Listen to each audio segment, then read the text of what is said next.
మహాభారతం అంటే కురుక్షేత్రం.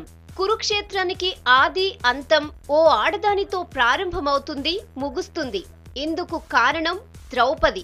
ఇలాంటి కీలకమైన ఆ క్యారెక్టర్ కు టాలీవుడ్ నుంచి బాలీవుడ్ వరకు వెతికి చివరకు మన దగ్గరే సెలెక్ట్ చేశారు.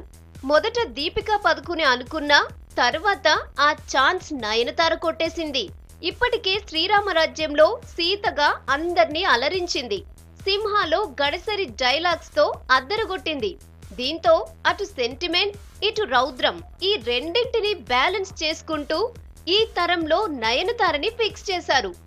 దుర్యోధనుని చూసి నవ్వటం, నిండు సభలో అవమానం, ప్రతీకారం ఇలా క్యారెక్టర్ పరంగా మంచి పెర్ఫార్మెన్స్ చూపిస్తుందని డిసైడ్ అయ్యారు. అర్జునుడికి జోడీగా, పాండవులకు పాంచాలిగా నట విశ్వరూపాన్ని చూపించే ఛాన్స్ ఉంటుంది. నయన అయితేనే దీనికి న్యాయం చేయగలదని డ్రీమ్ క్యాస్ట్ కు ఓటేశారు ఫ్యాన్స్.